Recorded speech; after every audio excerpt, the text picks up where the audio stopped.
Welcome back to another round of the Patreon board. This month is going to be a little hectic due to me having to do 4 requests this time, and that's because one patron dropped a month before this one, and then I got another come in last month to take their place. Since the last person was around for at least 1 month, I'll do theirs still, and the new patron as well, but for now on I would like to at least stay on until the month that I can do the request, which means expect these to come whenever I have to do them after like 3 months of being on board. With that said, I have a little something to bring up at the end of the month for October, due to both Patreon and the 2 crossover videos I have to do this month. With that in mind, let's talk about Becca Veach's request. And it's another Pinocchio movie of all things. Pinocchio and the Emperor of the Night was a 1987 film directed by Harold Sutherland, who was an animator for Disney on works like Sleeping Beauty and Peter Pan, before going on to co-found Filmation, which is the animation studio responsible for today's film. I personally don't have any real experience with their works. However, they are known for producing a wide variety of programs, including various DC-related shows, various Archie shows, and even a few Fat Albert cartoons. Some of their works have a bit of that Hanna-Barbera-like quality to them, which is why I sometimes mistake Filmation works as one of Hanna-Barbera's. Guess it was the popular style back then. Having been around since 1963, they also have quite a handful of television films, and some theatrical films with varying reception. This film on Pinocchio would also be their third to last theatrical film before their parent company, Westinghouse, sold them out in 1989. There's more about the studio's method of animation that hopefully we'll bring up during this video, but otherwise, as far as how much this takes after the adventures of Pinocchio, I think that's something to see for yourself. This is Pinocchio and the Emperor of the Night. So right away we can tell how very animal themed this film is compared to the Christmas movie. That's quite a behind you got there.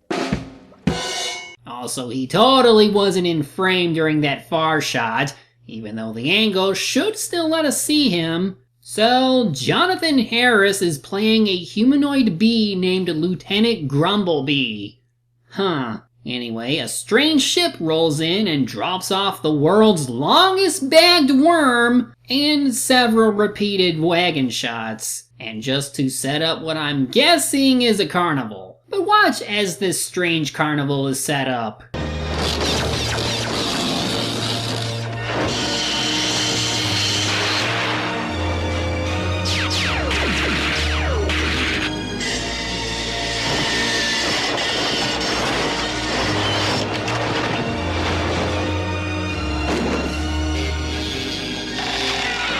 Now, despite Filmation having a reputation for using a lot of reused footage and would rotoscope a lot, they do at least have a crew talented enough to bring some chilling backgrounds and animation bits. It's just some of the character designs aren't all that great, like in the case of one of our main antagonists, Puppetino, voiced by William Wyndham. Just as you said, your darkness, it's perfect. I don't know what it is, but some of the human characters have a bit of a square feel to them. And in this guy's case, those lips are pretty unsettling. Yes, a perfect spot for the carnival. Oh snap, it's James Earl Jones! Who is he voicing in this, though? Well, that's enough to make Grumblebee leave. He talks tough, but he's a British pansy. Meanwhile, we see this film's version of Geppetto making a birthday cake for our star. And guess what? Morning, Father! That's right, he's human now. Unlike some adaptations of the character, This one takes a different approach by setting it after Pinocchio became a real boy. This gives the writers a chance to expand on the character by having him experience things as a living person instead of a hollow puppet. Make a wish and blow out the candle.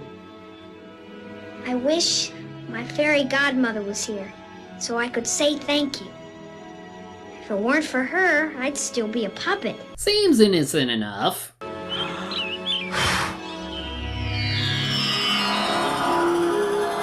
And someone needs some clear eyes. You heard my wish. Would you like some cake? Thank you, Geppetto. I can only stay a moment. I'm proud of you, Pinocchio.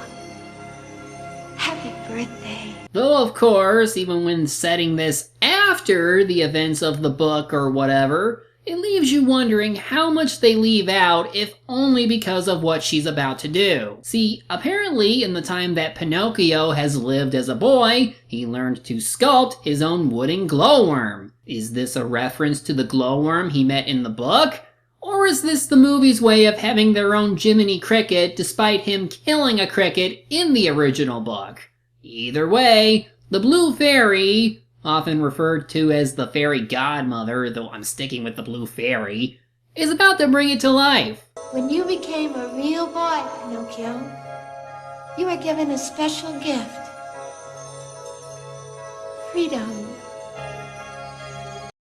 That face. You have heart and soul enough. You need them both when life is rough. You know, the Blue Fairy in this is voiced by an actual musician, Ricky Lee Jones. It probably might help a bit if you didn't have that filter on. Not like it matters. There's limited motion to be had during all this. Plus, Pinocchio's creepy close-ups don't help all that much. It does improve a little bit with some of the magic the Blue Fairy does, but otherwise, this just isn't a good sequence in general. The whole point of this is, Pinocchio has the power of light, heart, yada yada yada. Oh, and this out-of-nowhere warning. Don't forget, Pinocchio. If you take your freedom for granted, you might lose it. You might even become a puppet again. Who could turn me back into a puppet? I really must go now. Happy birthday. And like I said, she brings the glowworm to life. Though not right away. But otherwise, Geppetto has to deliver a really fancy-looking jewel box to the mayor. Pinocchio volunteers to help. Oh, I don't know, son. This is our most valuable order ever. Please? I promise I'll take it right to the mayor and then come right home. I suppose you are getting old enough to handle some responsibility. Oh, he had a year to grow. What could possibly go wrong? Don't want you going anywhere near it. Those places aren't safe. Yeah, I mean, remember the last time he went to a carnival or something like it?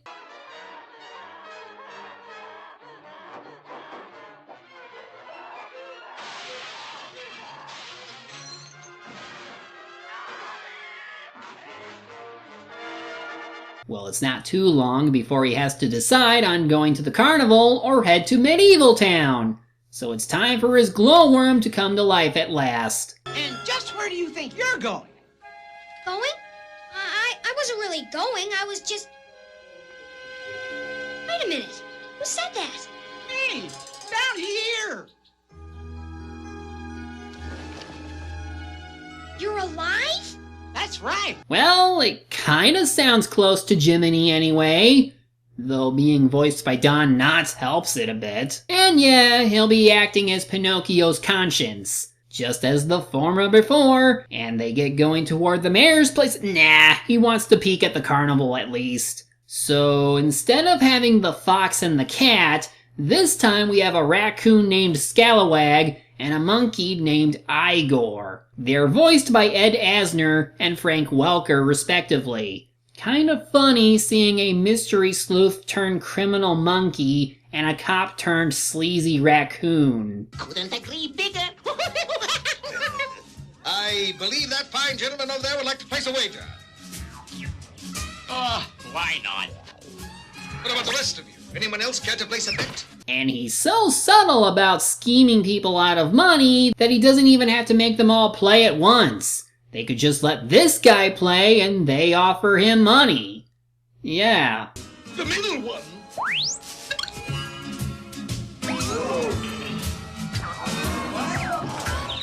Good heavens, the sky is falling. My mistake. Wasn't falling, just sagging a bit. Oh no, they got caught. What a shock. Well, they run away inside of a cannon, and then...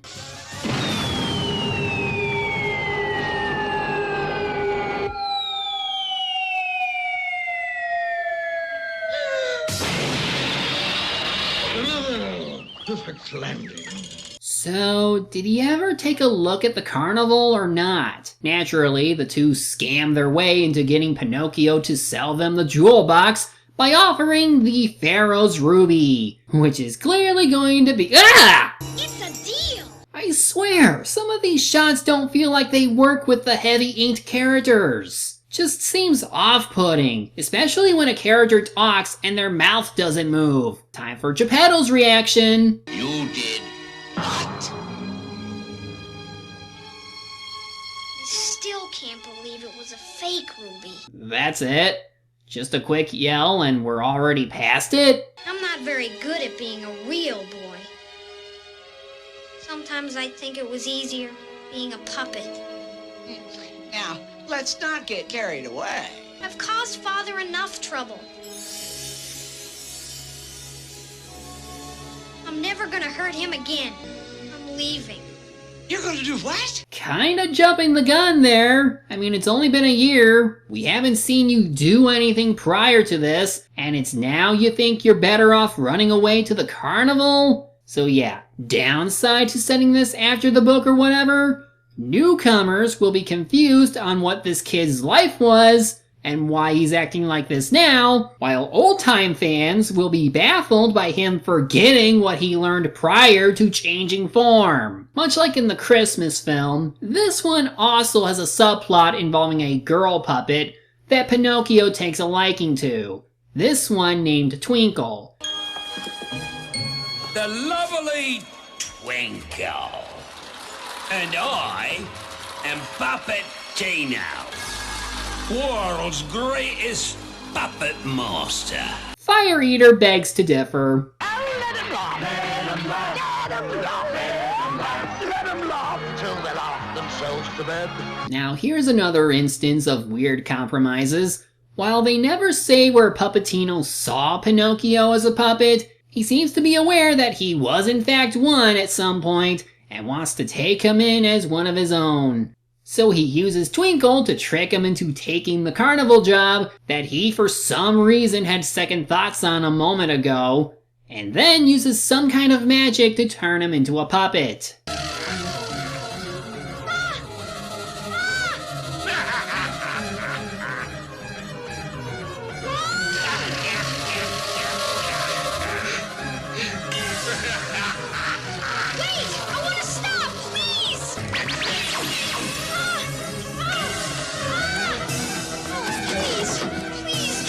Okay, considering the world of Pinocchio has magic fairies, anthro animals, and an island that turns naughty kids into literal jackasses, I could believe some creepy maestro has magic to turn people into living puppets. It's also one of the only times this film gets genuinely creepy, with the implication he's done this to all of the puppets he has. Those lips aside, this scene at least works given Pinocchio's origins.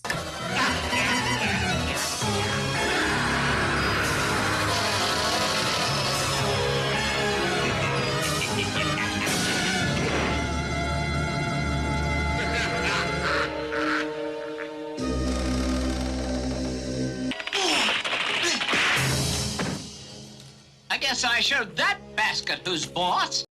Wait, what? I guess I showed that basket who's boss. Did the film make him say something close to that bastard? Anyway, Willikers ends up saving Grumblebee from a bunch of spiders, and as a result, he gives us the funny introduction scene. Luke was obviously unaware Your reputation? Grumblebee's the name. Lieutenant Grumblebee of the R.A.D. R.A.D.? Royal Air Boats. We take on any enemy, go where no one dares, look fear in the eye, and make it blink. So yeah, despite all the talk, he is afraid to go near the carnival, despite it not really showing anything dangerous on the outside when it first appeared. But he can drop Willikers off near it, and the next scene he's already found Pinocchio. After getting him down and yelling a bit, the blue fairy returns, shrugs, and brings life back to him. And he apparently forgot that every time he lies in this form, his nose grows. He really hasn't learned anything over the last year, has he? I'm sorry, Fairy Godmother. I wasn't telling the truth. Oh, really?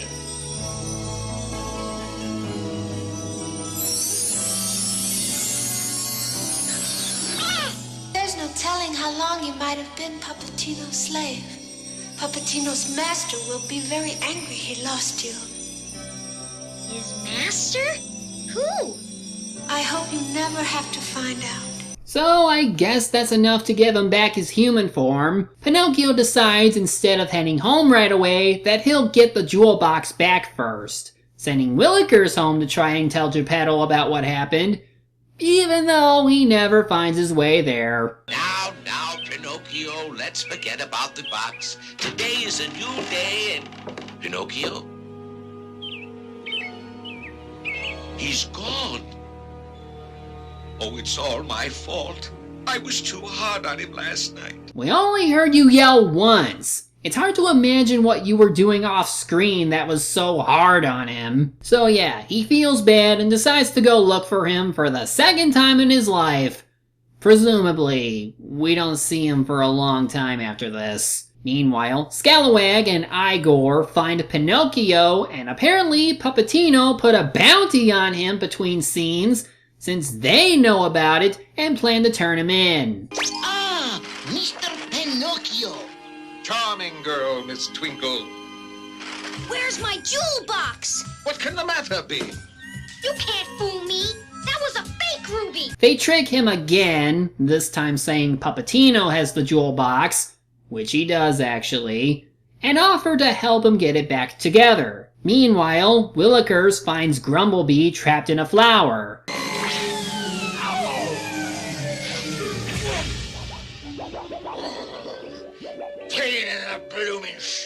Is there any point to having this British stereotype around? Why, it's to have a subplot where they need to save his hometown from a giant frog if they are to get their help in finding Pinocchio. Yes, that's why he's here, so Willikers can get stuff to do. And these next 10 minutes are pretty much padding since they spend time dealing with the frog, and then once that's done, we get to animal jerks tricking Pinocchio into shoveling coal while they do nothing but fish, which leads to them being attacked by a man-eating fish, and like, where's the Emperor of the Night? The only thing this scene does is make Scalawag and Igor more appreciative to Pinocchio since he does save them from the fish. Now we can get back to the plot at hand as Pinocchio charges onward toward the mysterious ship. Please, you don't understand.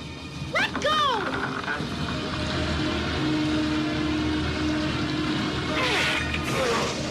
Now look what you've done. Well, that's just great. Got anything to add, Willikers? Trouble! This is where I get off. Oh, but Willikers, Don't worry. I can float.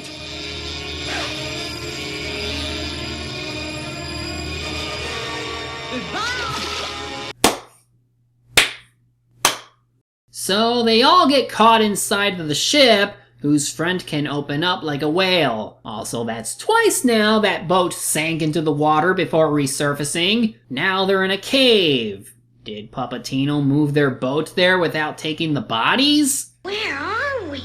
I fear we've sailed into the empire of the night. What are you talking about? You got eaten by a ship! Or are you telling me the interior leads into another dimension? We get creepy ferryman to show up and offer them a ride, only taking Pinocchio while Willikers follows. What's down the other way? Down there? Why, that's the land where dreams come true. The land where dreams come true? It's a place where children get anything they wish for. What have you always dreamed of? Fun with no rules? All the toys you want? Being a famous star? How did you know? The box you seek is in the other direction. I'll go that way.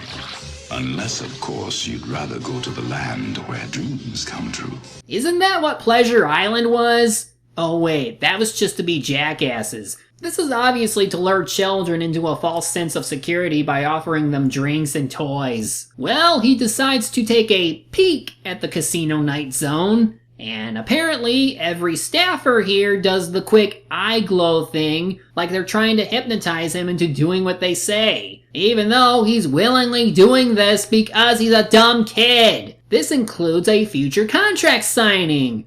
Oh, I wonder what will be on that. Everybody come to the Neon Cabaret.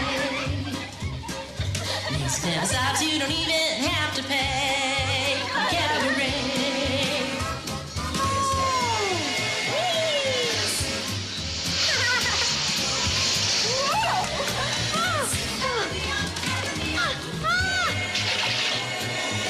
This scene, in better hands, would probably be another instance of the movie being genuinely creepy, since he obviously is in a place where kids are free to have fun, for a price, and the only thing they have is this strange fountain that they can drink out of.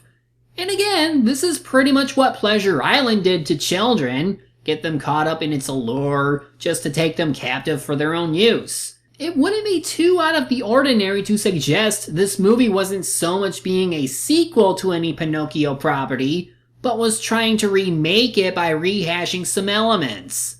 The kid who keeps offering drinks can even be this movie's Lampwick, with how much he influences him. Twinkle! Oh yeah, Twinkle! How long ago was her last appearance? Of course. And then stage performance bit, just like the ferryman said. Admittingly, some of the effect work looks good. The moves that you make a million hearts break. You're a star.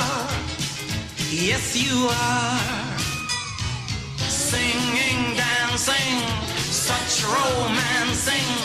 No beginner, you are gonna win. But we literally only have less than a half hour left in the movie, and so far most of it is padding.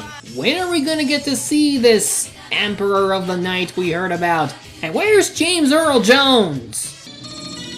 Oh, you've had fun with no rules. All the toys you could ask for. Fame and stardom. Every dream has come true. Now, you must pay the price. Who are you? The Emperor of the Night. You are in my domain now. You certainly took your sweet time, didn't you? I mean, come on, the movie's almost over. I was afraid I had lost you to your world. Okay, if there's one thing about this movie that is pretty cool and original, it's the Emperor. Look at the way he looks, the way he moves, and the way he sounds.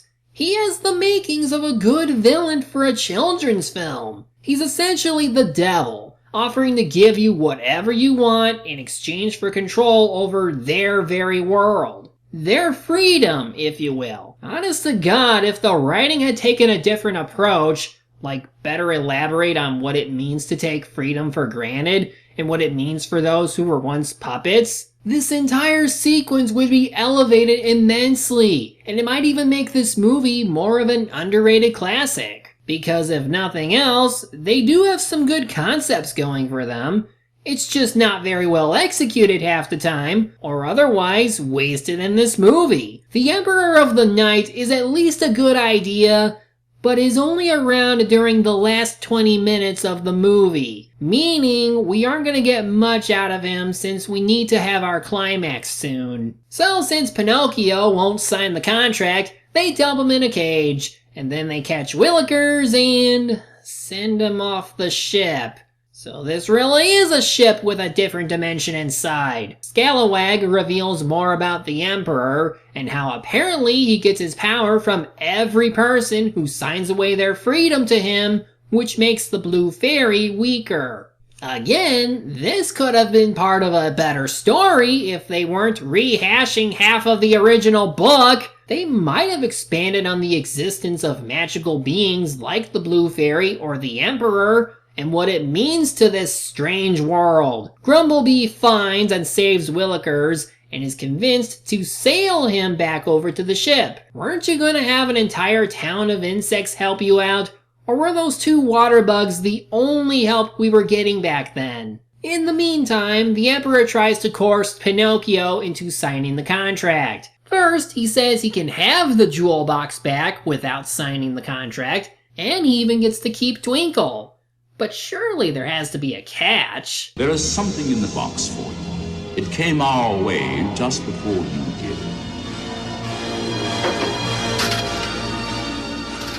Pinocchio, are you all right?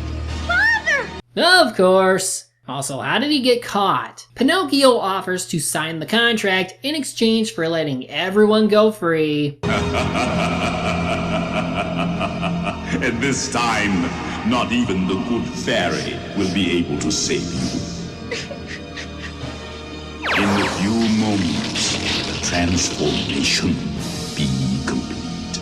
You will have no will at all.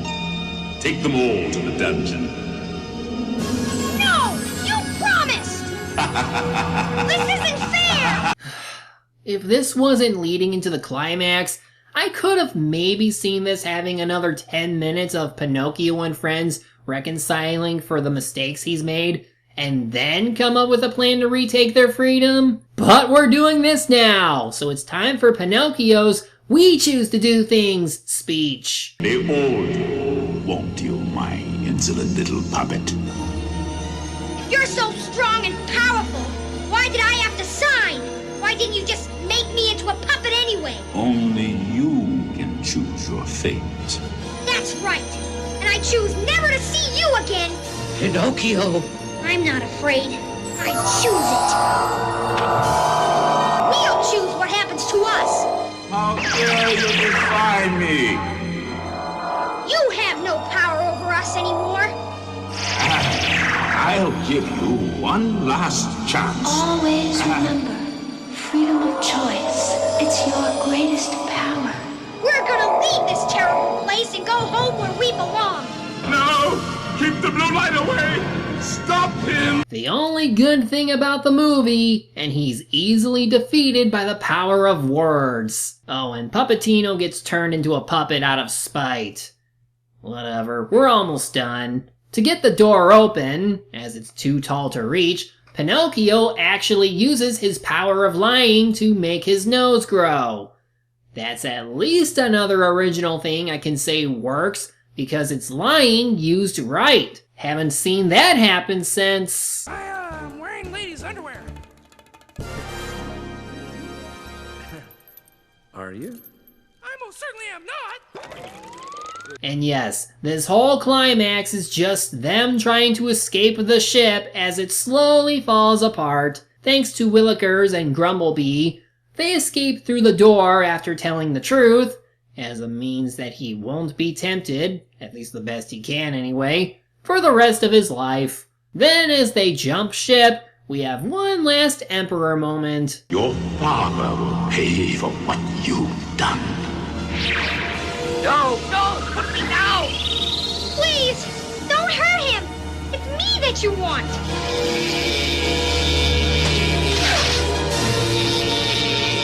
You're not going anywhere. No! Leave them alone! You would risk your own life? I've got to. Pinocchio, don't!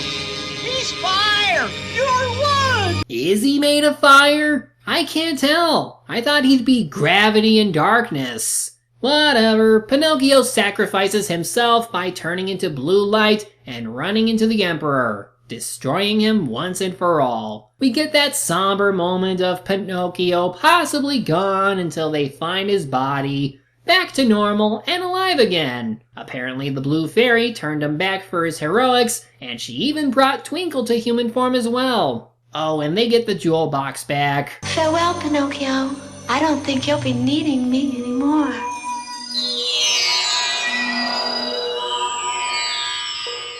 Goodbye, Fairy Godmother.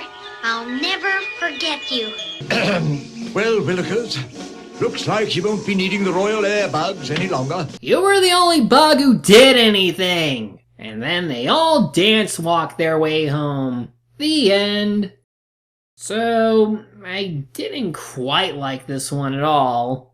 Except for one thing. The Emperor of the Night as a character is someone I wouldn't mind be done again by someone with more of an original story. Or at least know how to advance the character of Pinocchio enough that they can implement a devil-like being who feeds off those who fall for temptation. Even after becoming a real boy, Pinocchio can still learn a thing or two about what temptation can do to those who aren't bound to a wooden body, and in the way of magical beings, the Emperor could be a decent counterpart to the Blue Fairy. However, as far as the movie itself goes, this felt like a mishmash of ideas that most of the time felt like a complete rehash of the original story it was based on. You have characters who can fill the role of other notable characters from the book, the same storyline of being kidnapped and trying to be responsible after, a place that sucks children into a state of pleasure, and how learning important lessons are what make you a real boy. But besides the writing being weak and not well focused, often padded with pointless scenes and the like, the animation tends to suffer from awkward detailed close-ups to uncanny valley appearances. This movie may have good backgrounds and some really good Emperor animations, but it doesn't save the movie. There's been at least one critic even saying that the film felt like a thinly veiled sequel to the 1940 Disney movie, and incidentally, Disney did try to sue Filmation for copyright infringement, only to lose since the original story was public domain and, well, that's the version they were going off of. Might have helped them a bit since out of its $10 million budget, it only made back at least $3 million in grossing. Still, whether for the right or wrong reason, the film at least has a cult following, though I'm not 100% sure on what would do it, outside of the Emperor and possibly the casino scene. But in the end, while the potential is there, it just doesn't quite reach for the stars. I sorta recommend at least one viewing of this, if not for the Emperor. Otherwise, Next time we do the other new patron request, and I'm hoping you're hungry for some foodimals. You have heart and soul enough. You need them both when life is rough. But nothing works without love. I'll do what I'm supposed to do, and I'll never, ever, ever get tempted by anything again. Want to go see a bear ride a motorcycle? Do I?